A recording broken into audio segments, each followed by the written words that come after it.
Well, here we are. This is the fourth video in the little series we did that we're doing on sort of helping, maybe help you learn how to date and authenticate things, how to look at Chinese porcelains and maybe determine what period they're from, or at least decide whether if it's authentic or a copy, which is a long process. It takes a lot of work.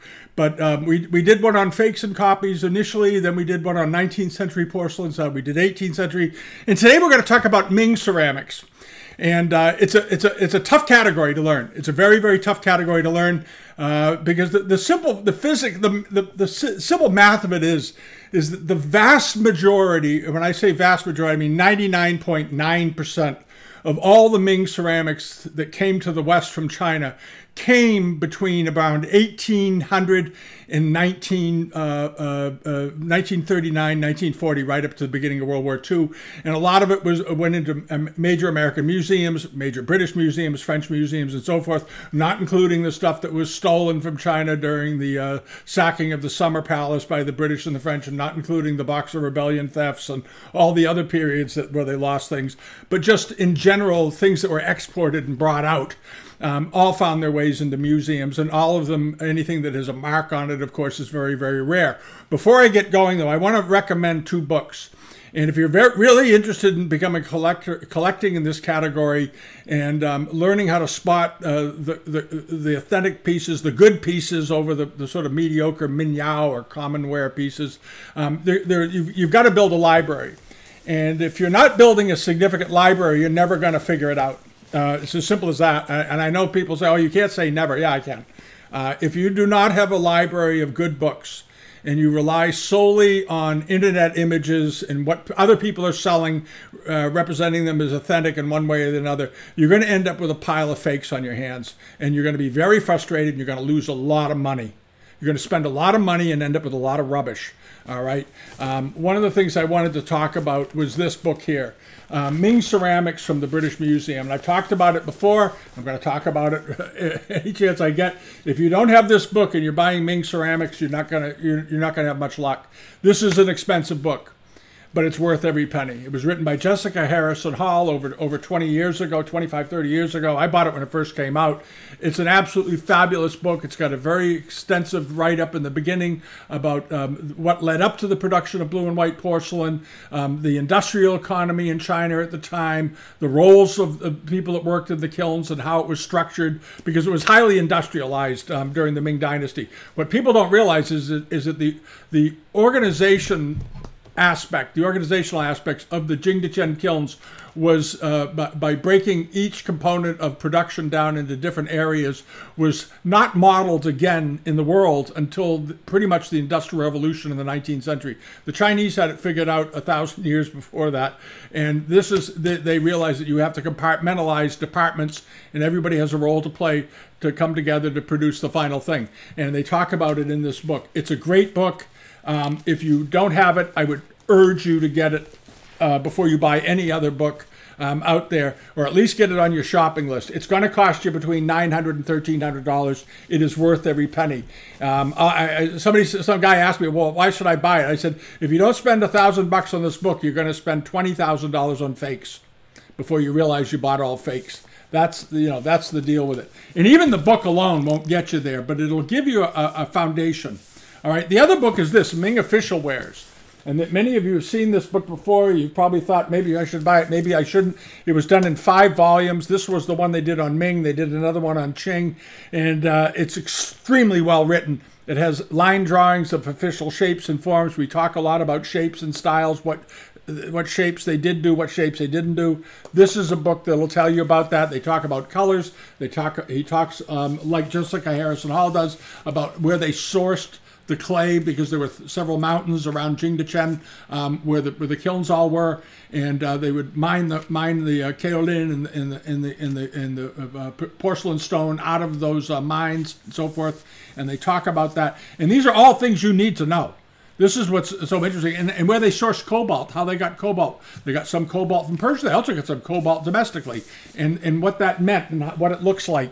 And these are all the little components that you need to put together in order to look at something objectively and try to make a determination as to whether or not you're looking at a fake or you're looking at something real. And of course, before you make any decision to buy anything, if you're not absolutely smack certain, completely certain, you ask somebody. You go to somebody, somebody at one of the major auction houses, a museum, an institution. You get confirmation of what you're buying. There are very, very, very few auction houses in the world that can accurately authenticate, date, and sell consistently only authentic pieces. Very, very, very rare. As we saw recently, there was the British, one of the British auction houses had a sale in Australia. They had to withdraw a bunch of lots because they were all fakes. All right, and disturbingly so. So it's not always as easy as you might think. But as a collector, you should be involved with local museums. You should be involved with maybe joining the Asia Society, Oriental Ceramic Society, and participating in that way too. All right, there's a lot to learn. And if you do all of it, you really improve your chances of acquiring some great things. You'll get to know people that are acquiring things, and you can share information. Short of that, if you're going out into the bush, so to speak, and you're going to start browsing live auctioneers and Invaluable, trying to seek out unbelievable rarities, you're not going to get anything. You're going to get your head handed to you unless you have extremely good advice and know what you're doing on top of it. All right, I'm just going to say it, and this is the problem, of course, with identifying these pieces. One of the things I want to tell you is that every piece that you've been seeing here while I've been talking, these are all reproductions. That's a fake. That's a fake. This is a famous fake. This is actually one of the originals to this jar. Is right here on the back of this book. All right, and that's why they make the fakes, because these are rare. And this one's in the Palace Museum collection, and this one allegedly belonged to some guy named Arlen Holmes. And Arlen Holmes has been used on auction names from Georgia to California at this point. Pieces turn up. Oh, he was a prominent realtor, business entrepreneur, and all this sort of stuff. Nobody's ever heard of him in the Asian art world. And he has pieces like this. And pieces like this have not been available, out of China now for over 70 years. And this guy wasn't old enough to have bought it when the markets were open. And he would be well known, and he sure wouldn't be selling it through some rinky-dink, know-nothing auction house in Georgia or in California when Sotheby's and Christie's would be more than happy to fly out and pick the piece up because it's worth $500,000 or $600,000 minimum. All right, so this is one of the crazy things, but this will have bidders. This is coming up at a sale, and he'll have bidders for it. It's rather astonishing. All right, so all I'm going to say on that is you have to do your homework. You have to do your studying. There's no Santa Claus in the auction market or in the dealer market either. All right, there are lots of dealers selling these. A lot of dealers buy these, put them in their shops all over the country, and they'll put this jar out for $5,000 or $10,000. If they get a sucker, he'll buy it. And he's going to get home and find out he could have bought it from Alibaba or bought it from China for, I don't know, $300 as a copy. Something like that, 500 maybe is a great copy. And this isn't even a good copy. This is a very mediocre copy, but it's good enough to pass with a lot of people, and it will, and so forth. Okay? Now, one of the other things we're going to get into, I want to talk about now, because we talked about all that, and those are all fakes. These are authentic examples. This is a cuspidor or Jadao made during the Xuande period. It's an unbelievably rare piece of porcelain, and you're not going to find one. All right, and I'm saying it like that because I don't want people to say, okay, if I see one of these, I'm going to go after it. No, you're not going to find one. I will dare to say you will never find one in a rural auction. You will find one maybe someday at Christie's or Sotheby's. You may find one, at major dealers in England, Ashkenazi or Marchants or in a Shade Gallery in New York or something like that. They may be, brokering and getting involved with a deal like this because they have all those guys have the gravitas to pull in the right buyer. But this is not the kind of thing you're ever going to find on on live auctioneers from an unknown auction house. I haven't seen a piece like this of this quality turn up from this period, or the high Ming period, as they say, in the United States in a random auction house in over 20 years. It doesn't happen because everybody that has one knows what it is. And it's generally the case. There was one Sung bowl that turned up, which was actually understandable because it was fairly plain looking, that did turn up in a yard sale, but it was bought, and it ultimately ended up at Sotheby's and bringing $2 million. Even somebody who wasn't a collector knew to take it to Sotheby's. All right. So anybody that would own something that looks like this, that they're claiming, like Arlen, whatever his name was, if he was a legitimate collector, it would all be instantly sent to one of the major auctions in either New York, London, or Hong Kong. That's all there is to it. There's not a lot of debate about that. People that collect aren't stupid; they're smart.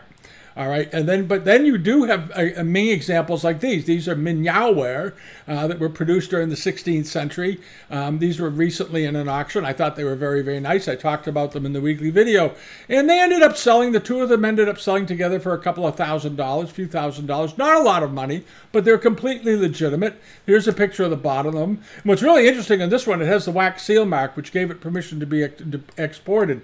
Today, you would never get a wax seal on one of these. But back in the day, when they first started doing some of these wax seals, if you gave the customs guy, the guy at the stamping, because they had different parts in China where you take pieces to get approved for export, if in the 80s you gave him a little money, or in the 70s you give him a little, in the 80s in particular, you give him a little bit of money back in the day, and they'd give you the wax seal, you give him $50 and he'll put it on there for you.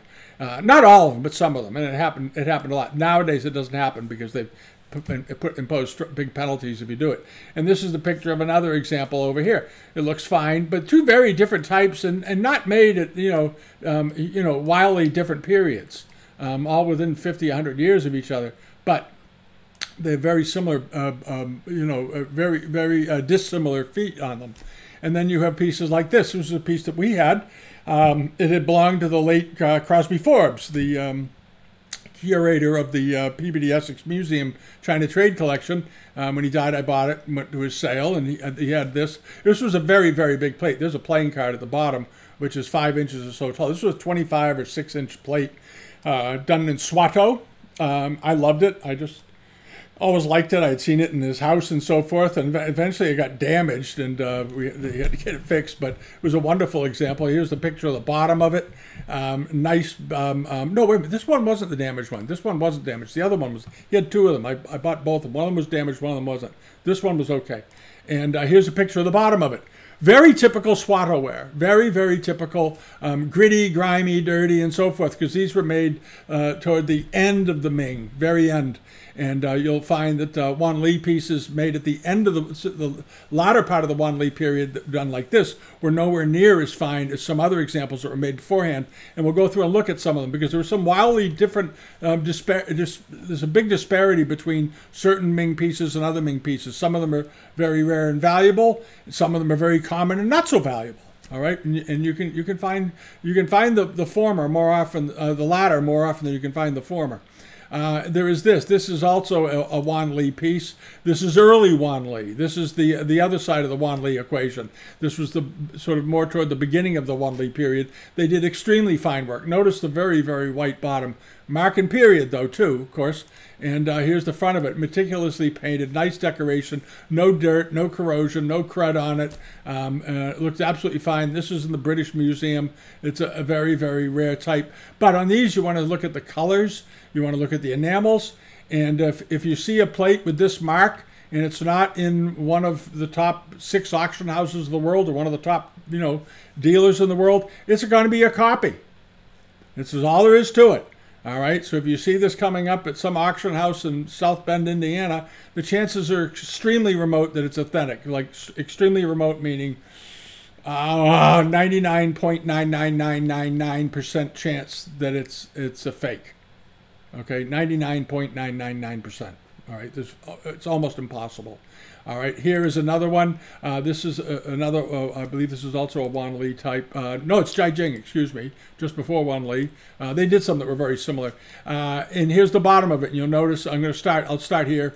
You'll notice the bottom has this a good bit of iron oxide showing up in the foot, and you have little wear areas on the corners, here, here, and here, because those are the areas that are touching the surface where it's resting. So naturally it's going to have more wear. There's very little wear in here. There's a little wear there. There's a little bit of wear through here, but not much over in here, but there is some there. Why? Because the foot was a little uneven. On the modern copies, they tend to be much too even, unreasonably even. If you took a ruler and laid it across the top of this bowl and slid it down, you'd have all kinds of gaps here. All right, that's good. That's what you want to see. You want to see some gaps in there. If it's absolutely plumb, absolutely square, you're probably looking at a fake.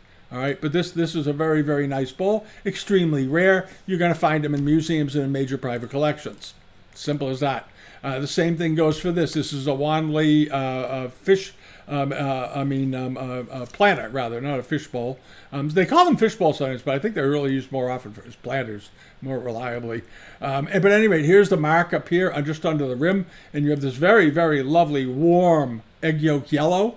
This very, very strong, nearly purple, cobalt blue. And this is a color that you also see on Jiajing examples, because during the Jiajing period, they were experimenting a lot with cobalts. They had the Persian cobalt. They also had, which was an imported cobalt, which was considered to be very desirable. But they also had their own sources of cobalt, and the decorators would experiment by mixing cobalts together, partly to extend the usage to get a little more out of the very expensive cobalt by adding a little bit of filler to it, hoping the color worked out, and also just for sheer curiosity. So they did a lot of messing around with it, with colors. And this was a very, very nice one. And the bottom of it is extremely rustic. Because this is an outdoor pot, and there's the bottom of it. You'll see a lot of iron and irregularity and roughness. It's very gritty. Because this was a big. It wasn't made to go on a kitchen table. It wasn't made to go on the emperor's food table. This was meant to sit out in his yard. They'd put something big in it, so it had to have a stout, thick, strong base. It's got a little trench around the outside of the base where it leads into the foot rim, and you'll notice there's a bit of wear here on the edge of the foot rim and so forth.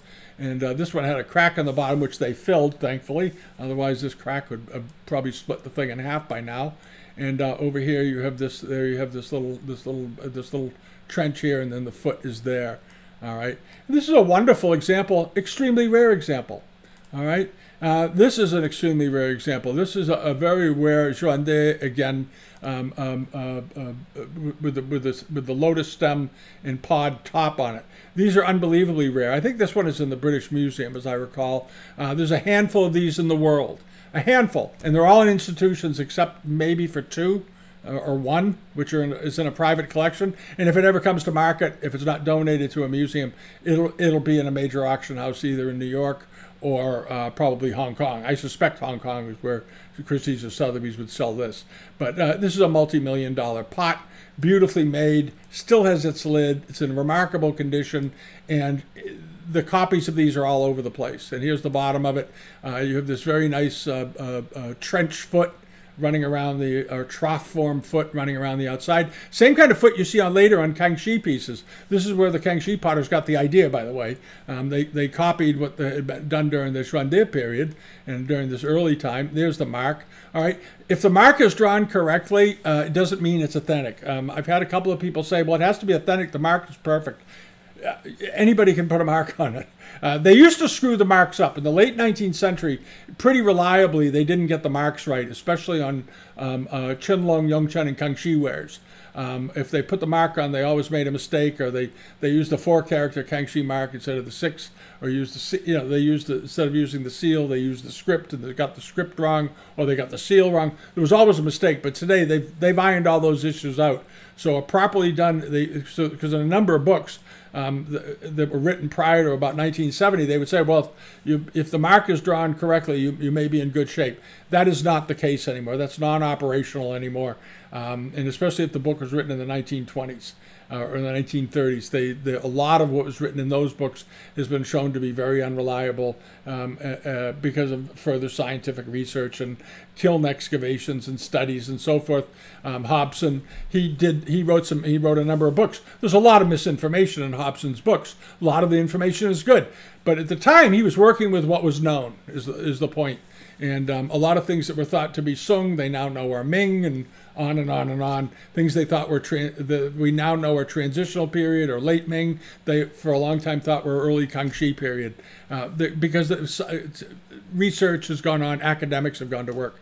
All right. So this kind of piece, if you see one of these outside of a major museum or a major auction house, you can safely assume it's a copy, and you don't have to chase it.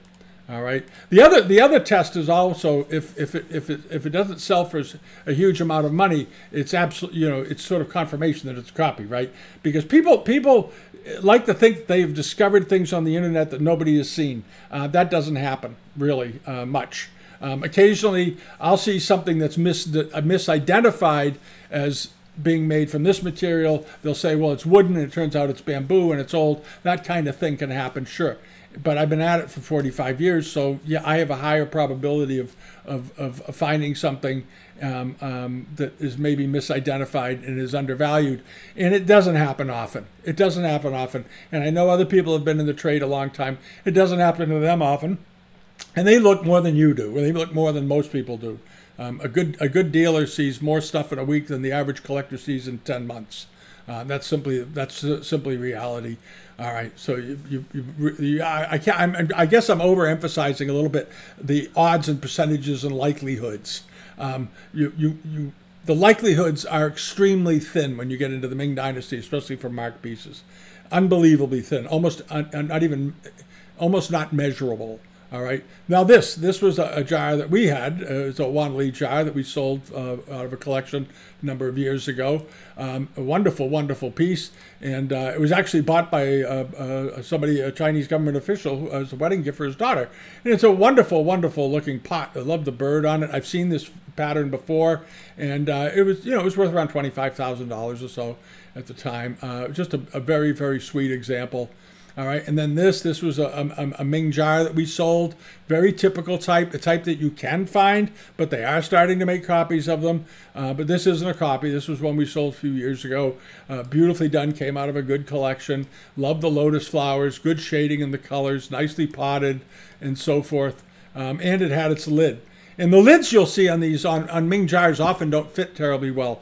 But one of the things that you can do is when you see somebody, if you see something that's being sold as Ming and it has a lid, check the lid and make sure it's the right kind of lid, because there is a tendency in Qing to Chen to put wide flared rims on Ming jars, and typically this is more often what they look like, or they may have a shape to them, but they don't have the big wide flaring rims and the high dome tops the way the Qing examples do. So you're going to be very mindful of that. So if you see a lid that doesn't belong there and the jar and it matches the jar perfectly, the likelihood is it's a reproduction being made today. All right, and there's the bottom of this. This was a pretty dirty thing. I remember when we got it and we cleaned it up, but underneath you see it's a very smooth, nice clay with some black pits in it and so forth. The copies can even look like this, but they generally don't get that little hint of an iron oxide line up there at the top that you can see on this one.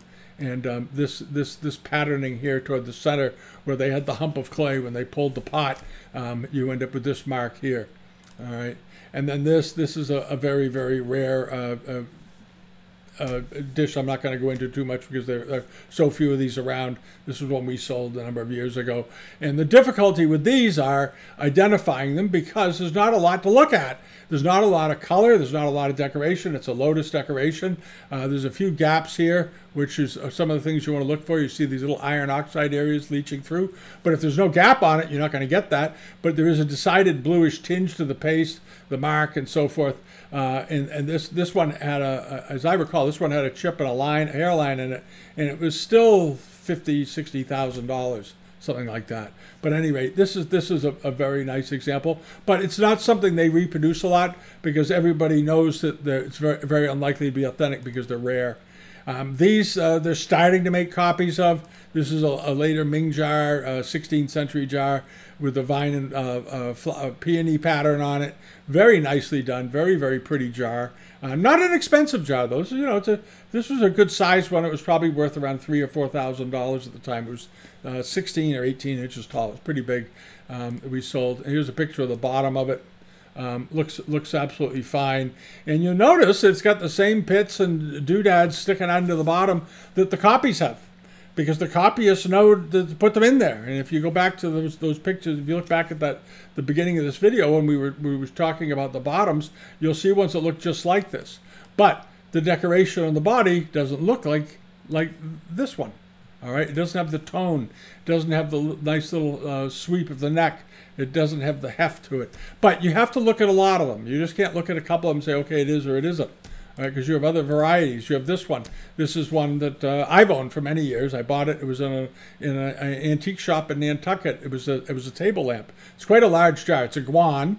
It has a hole in the bottom. I'll show you the hole. I've shown this before, but it's a good example to look at. Okay, here we go. Sorry about that. This is the jar, and it was, like I said, it was in an antique shop in Nantucket, set up as a table lamp. And the woman that owned it had a house on the island for a long, long, long time, out by Brant's Light, by the lighthouse on the little island. They were closing the house out, moving back to Washington, and they left this there. They thought Christie's was going to dash out there and take a look at it, I guess. And the dealer said, you know, it's been here. Christie's is probably going to come out, take a ferry boat to Nantucket to look at this. And I said, no, they probably won't, but it's a good jar, and I'd like to buy it. And he handed me the phone with the woman on it that owned it. Worked out a deal with her. I bought it, stripped the lamp parts off, threw them in the trash barrel at the dock on Nantucket, and threw this in the back of my car because I had brought a vehicle out there for the few weeks we were on the island. And this is it. And there's the bottom of it. And it's a very typical, you know, Ming, again, that little iron oxide line, which a lot of the copies don't have, incidentally.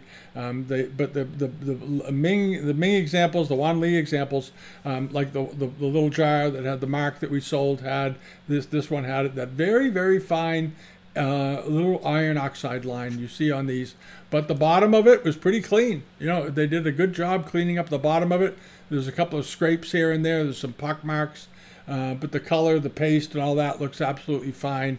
And, you know, these aren't terribly expensive. You remember there was that sale over at Drew Eats, the famous antique dealer over there, and they were selling these 3 in a lot, and I think they were getting, you know, around $3,000 to $4,000 a piece for them, $5,000 maybe. They're not horribly valuable. I think they're wonderful. I like them aesthetically, so I kept one. All right, and now this, the mallow bowl.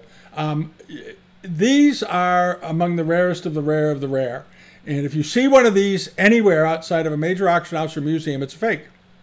I know people hate it when you say stuff like that, but it's the truth. These are fantastically rare from the period. There's the Chunhua mark on the bottom. There's only about a handful of these in the world. The Cunliffe collection has a number of them went into collections that were formed again between the the Industrial Revolution into the 20th century, 1890s to 1930s, and they ended up in some collections. But since then, they've all come out of collections and been sold, and have either gone into institutions or gone into major private collections that are on loan half the time and so forth, or on loan to the Oriental Ceramic Societies or something like that. But this is an extremely beautiful and rare bowl, but you're not going to find one. So if you see one in an auction, you know, along with a bunch of other amazing Chinese pieces, always ask yourself, why is this auction happening in Duluth? No offense to the people in Duluth, or, you know, southern Georgia or Florida or some you know, an area that's not known for this kind of stuff. Why would anybody that knew what they were doing do that? They wouldn't, is the bottom line. You're not going to take a chance with millions of dollars worth of art and to sell it through an income poop that has no reputation. And there are very few auction houses that have a great reputation in the Asian art market in the United States. Very few. I can count them on 2 hands. Actually, I could count them on 1.5 hands if I need that much. All right, but these are absolutely fine. And then there's this. This is a very nice pot. There it is, another Wan Li piece. And again, there's that little bead of red right there, that little tiny iron oxide line. Very nice, smooth white paste. And this was a vase that had come down in a family, a wealthy family in Connecticut, who had acquired it in China over 100 years ago. And well over 100 years ago, actually. And they had this in a very, very rare brush pot. And the dealer was getting the estate. There was a major New York auction house that was interested in them as well, but the family liked him better, and that goes a long way with auctioneers. If you like an auctioneer better than another one, you're going to go with the one you like. And this is a very good friend, a very good auctioneer. He's a friend of mine, and he asked me to come up and take a look at him because he was trying to make a strong pitch to get the sale. And the family didn't tip their hand to him and tell him that this is a very rare piece of Chinese porcelain. Fortunately, he knew it was a rare piece of Chinese porcelain, but he didn't know how rare, so he asked me to come and look at it, which I did because I wanted to take a good look at it. He had a number of great pieces. This was one of them. And this had a crack and a chip out of it, and it still sold for over $25,000, almost $30,000, I think, with buyer's premium. And the reason was the color was so good. This is shot in natural light, the power of shooting something in natural light. I took this picture on his back porch in southern New Hampshire, and the color of this blue and white was just exceptional. And this is, again, earlier in the Wan Li period rather than the later. The pine tree fill-ins were all gloriously well done. You have the rock with the waves coming up under it and all that. And then you have the bottom of it, which looks absolutely fine. That's what it should look like. This texture, that paste, that's the color you want to see. And it ended up doing very well. The brush pot even brought more, but it was a transitional brush pot. All right, and then there's the 100 Boys boxes. This was something we had that we got from a local estate. It had impeccable provenance. It had been acquired by the then current owners. It was owned by a woman and her mother was the niece of a man who died in 1930. I'm going to get this right. He died in 1938 or 36, short of his 100th birthday. But when in the 1850s. He went to China on a China trading ship, and went into Hong Kong, and the family still had his shipping papers. They had, because if you were a crewman on a ship, you'd have your papers that you would present when you went to work on a ship that told them what your skills and it was sort of like your curriculum vitae that got them on the ship. And they still had his, and it was stamped in Hong Kong from April of 1850. He arrived months before because they were there for like 2 months. And then he boarded the ship and came back. And during that trip, he acquired this box somewhere in Hong Kong. And he probably didn't pay a lot for it. It was just a nice-looking box. It was a Wan Li 100 Boys box. It was in perfect condition. It's now back in Hong Kong, interestingly. The guy that bought it over there was thrilled to death to see the Hong Kong shipping papers, that it was the history. Again, we talked about history the other day, the importance of material culture and history. Well, there it is. This little box was made in Qing to Shen in the Wan Li period. Through probably turmoil, ended up in Hong Kong during the 1800s, right before in between the two opium wars. This fellow bought it, brought it back to America. He died in 1938 or 9. He was nearly 100. He lived on a farm in Danvers, Massachusetts. He passed it along to his favorite little niece, who was the woman, now elderly woman I got it from, who was in her 90s, and her daughter. And they got a good price for it, and we took it and gave it a new home in Hong Kong. But again, hobby horse, great looking thing. But provenance, no doubt about the decoration, no doubt about here's a kid on the hobby horse. I love that. The Chinese invented the hobby horse, by the way. I don't know if anybody really knows that. They started making them during the Han Dynasty, around 100 AD. They've had them. But all these kids in different activities, this beautifully outlined, beautiful color. And this was the color of it, because we white balanced the heck out of it when we took the pictures. But very, very lovely thing. But again, the foot rim is quite correct on it. But they're making these now very convincingly. These are worth enough money now that they are spending a lot of time making phenomenally clever copies of these. And I saw some Ming pieces the other day in an auction that was online, and I double-checked myself twice to make sure that they were really they were copies. But boy, very good, very good. And I do believe, I've never said this really much on the channel, but I do believe that within 10 years, there will be Chinese porcelains being made in China today that will be near, if not completely indistinguishable from the originals. They are getting in that direction very, very quickly, very quickly. And I think in 10 years, they will be turning out pieces that even the best dealers will look at and say, I can't tell you, I don't know. And then provenance is going to mean everything. All right, and that's just the simple reality of it. All right, and that's sort of where this ends up right here with these pair of. These are interesting. It's a blue and white technique where they use a white background with blue and a blue background with white. And this was done early in the Ming Dynasty. And they later, it was originally, this style of decoration was first learned during the Yuan. Get John Carswell's book on blue and white. He explains it in great detail. It's a very good book. He used to work at Sotheby's. He's now a retired writer. He's a scholar. Brilliant guy. John Carswell. All right. And now on to some just basic images, because I think the real important thing to be able to do when you're looking at Chinese ceramics from any period is you don't have to nail it down to the exact emperor, for example. You don't have to say, oh, this is definitely Wan Li, or this is definitely Chai-Ching, or this is definitely Xuande or Zhunda or some other person. You just, for now, it's hand grenades. You want to get it into the era. You want to be able to tell the difference between 19th century and 18th century. Big difference in values, big difference in history. Same thing with Ming pieces. Is it Ming or is it early Qing? Is it Kangxi with a Ming mark on it? What's the story? So getting to the point where you can narrow down what it is you're looking at is very important. And so here are some examples. These are all Ming pieces. And I want to pay particular attention to shape, colors, style of decoration. This very attractive egg yolk ember brown that we saw on the big planter a few minutes ago. Here it is on a bowl, a snow white bowl, nicely done. A few skips in the red around the rim. There's the foot rim on the bottom, some gaps and all this normal stuff.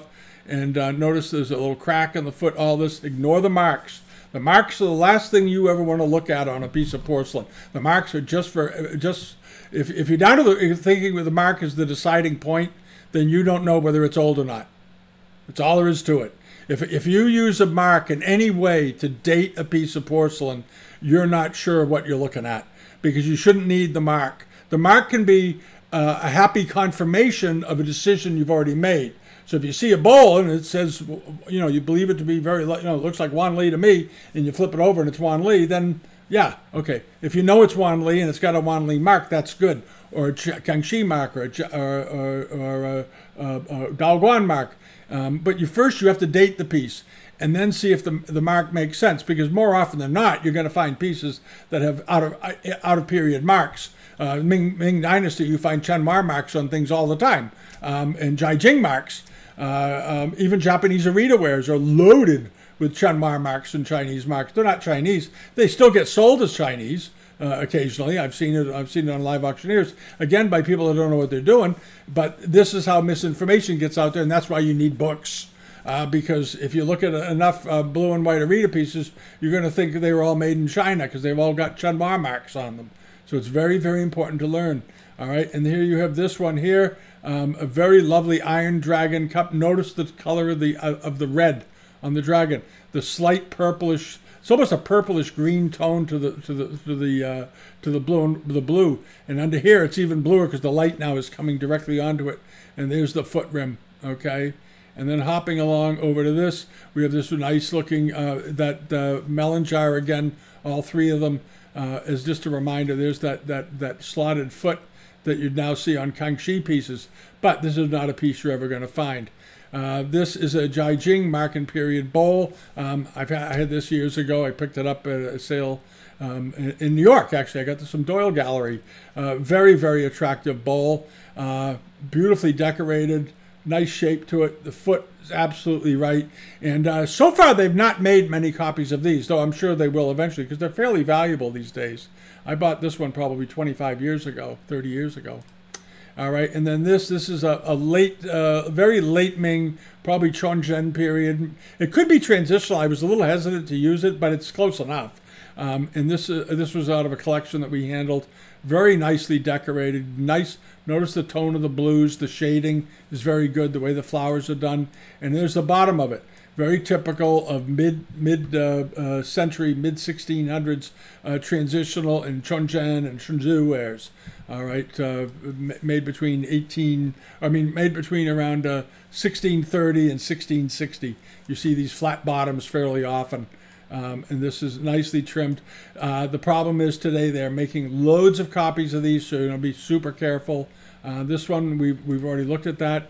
This is a Ming Celadon that I still own to this day. I just like it. And there it is. It's an incense burner, and it's got these little bosses going around. But this is it, and there's the base to it. A lot of iron in it. This is what when they just have a little plug base.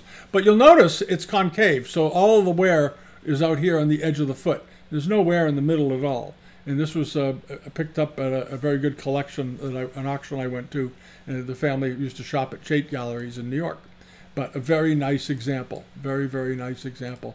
And then you have this. This may remind some of you, you remember there was that lotus decorated jar that was at Leland Little a week ago. And this is another one. This is one we had that had berries and so forth on it. Persimmons, I guess they are. And there's the bottom of this. Now, you may think back to the one that was at Leland Little. It wasn't as coarse as this one. This one is a coarser bottom. They came in different qualities. This is a little bit rustic. But notice how it stood, I remember this stood perfectly level. But notice how uneven it looks. And it actually was flat on the bottom. They managed to trim it enough so that it would stand flat. And then there's this one again. Then there's this.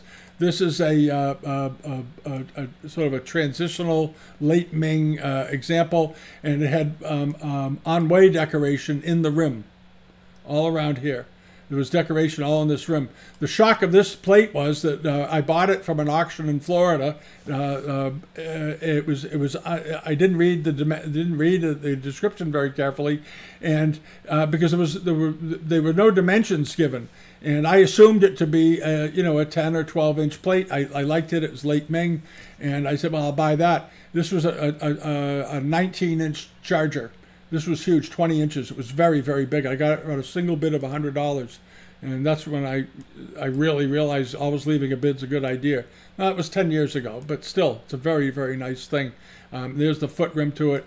And you've got a little coarseness here. You can see where the potter applied the glaze underneath to cover it up. But the foot rim, a little bit of kiln grit up in here and so forth. And this very charming en-way decoration, which is incise decoration into the clay. And then when they put the glaze over it, the glaze pools into the areas that have been carved out, showing you what the pattern is. But you can't always see it. And there's this. All right. Now hopping along over to this, we have another Junde plate. Very rare type of plate. And these turn up in fakes all the time. They will not be turning up anywhere but major auction houses and out of private collections. Same thing goes for this. Fantastically rare bowl with incise decoration through the body. Extremely fine work. Again, not going to find them out there. Okay, inkwell. Again, marked inkwell, not going to find it. These are fantastically rare, and so forth. And this is my point here is that all of these examples are all types that you see routinely in auction houses around the United States. These are all in the British Museum. All of the ones you're seeing around the United States are reproductions. All of them. Not one is authentic, as far as I know, except for a big 2 or 3 auction houses. They don't get them. They will never get them in all likelihood. And as the market continues on being fairly strong, the likelihood of ever getting them gets thinner and thinner. And all of these are the types of things you will not encounter as authentic, in authentic form out there in the market. All right, this is an incredibly fine Wanli bowl with this beautiful dark, almost orange-brown glaze to it. Here's another from that period with blue, and on and on and on. And we could just go through all of these. These are all rare forms and types that just simply do not appear in the market, in the common market. They just don't. And if you're looking at auctions that have them, you're really just wasting your time and your money. I'm just going to say it that way. You can buy them if you're serious about buying them and collecting them. There are lots of good auction houses, auctions each year rather, that have them, and you can go and buy them, and you can bid on them. They'll help you understand and learn about them, or go to a really good dealer. I can't emphasize that enough. A really good dealer will teach you a lot. A really good dealer, the dealers I mentioned earlier, Chait, Eskenazi, Marchant, these guys, and there are others, William Shack in Hong Kong, all the best dealers are very happy to help you learn about the subject matter. They want you to be informed because they want you to learn more, so you get excited about it. You come back and build your collection. And that's natural, that's normal, and that's what dealers have done for collectors in every category since the beginning of collecting, when collecting very first started. Dealers need collectors, and collectors need dealers.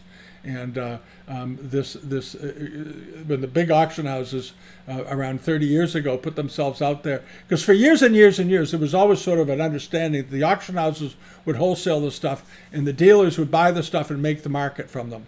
And then eventually, when Mr. Tubman, the man that went to prison for criminal fraud, took over Sotheby's, he tried to make sort of Sotheby's into a gallery operation, catering to the retail public. And it was kind of upset some of the dealers. And this is an important dynamic to understand. There's always been a sort of a system of auction house, dealer, market. And the dealers would be the market makers, not the auction house. And what the auction houses did was they cut out the market makers. They cut out the dealers in between and began advertising and catering and marketing directly to retail people. And the retail people came in and have thought, oh, this is so easy. I can go to if auction houses are great, I can go to them and they'll tell me what the thing is and I can buy it. Well, it's true at Sotheby's and Christie's to a degree, but it opened the door for other auction houses to say, oh, well, we're just like Sotheby's and Christie's, and you don't need to go to deal. You just buy it from us. And I'm talking about Lauren Gallery, Eden Gallery, and a whole bunch of other crooked ones out there. There's some good galleries. There's some good auction houses. But understanding the market and understanding how and where it all works and probabilities of finding great rarities, especially Ming rarities, is zip. It's zip outside of a limited number of venues. It's zip. And I see so many collections that are just drowning. I have people that mail me pictures and they've bought, literally 100 fake Ming pieces and they think all of them are real. They think all of them are real. And I have to tell them that not one of them is real and you've been had. And the deal was that they didn't want to spend money on books. They didn't want to spend money on going to a good dealer because you pay a premium to buy from a dealer much of the time. But it's a premium that comes with an education that saves you money down the road. If you're building a collection, you want a dealer on your side. You want a dealer working with you to help you build your collection. Otherwise, you're going to end up with a very mediocre collection. Great dealers make great collections for people. You just have to give them permission and the money, and they'll help you do it, and you'll really get something great. And that's why so many dealers today from the old days are so legendary. The Duveen brothers, C.T. Liu, Yamanaka Company, they all made very good money selling to their clients, but they built and the early, the Chait stuff and the Marchand stuff, all that, Eskenazi, all those are good provenances for pieces because that means they've been checked out and vetted and you got the sales receipt. It's an instant yes to an auction house because they know who those guys are. That's the reputation. And you really, really, really need to do it. And if you're new to the auction market, meaning you've been doing it for less than 10 years, and you're trying to buy exotics like imperial pieces, you're really at a disadvantage. You're truly at a disadvantage. And you're not going to beat the thousands of knowledgeable people out there that have staffs of people that are looking for things 24/7 on the internet, because they do, and they are. Out of Shanghai, Hong Kong, Australia, France, London, they're all over the place, and they're very sharp, and that's the way it is. If you want to know how sharp the auction market is, ask a few regular eBay sellers who sell nice things how often they're offered, how quickly they're offered cash buy it nows for things that have been posted on newly listed auctions. We did it years ago. We would put something up that was really, really good, and within 3 minutes of the auction going live, 3 minutes, we'd have people texting us saying, I'll give you $20,000 for that piece. I'll give you $10,000 for that piece. Sell it to me now. Take it down. All right. That shows you how many of them are out there. That's just in the first 10 minutes of a 10-day auction. So it gives you some real ideas on how many people out there are looking. If you think back to some of the auctions, like some of the sales we covered last week, some of those lots just on live auctioneers alone had 100 watchers. 100 people were tracking that lot. And that doesn't include their own website. It doesn't include Sale Room. It doesn't include Invaluable, because there are people on all those sites looking as well. So a lot that has 100 watchers on Live Auctioneers probably has 200 or 300 watchers in total around the world after it's been online for just 10 days. It shows you how rapidly they pick up on it, and often by people that really know what they're doing. So those are the. I'm not trying to discourage anybody, but I want everybody to understand that this is not a matter of looking at a few pictures online, reading a paragraph or two, and then going out and finding these great things, because they're not there. They're just not there. You have to look and dig hard and search for a long time. And that's really the reality of it, okay? So I hope this is helpful. I'm not trying to discourage anybody. Welcome, start collecting, but do it smart. Build a library, a serious library, and do not ever rely on images being put up by somebody you're not aware of their credentials or background, all right? Just going to say it that way, all right? You want to be really, really careful. All right, and these are just some ideas to get you in the wheelhouse, at least for the period, at least for the Ming period. And they're not everything you need to know, but it's a start. All right, thanks for watching. Okay.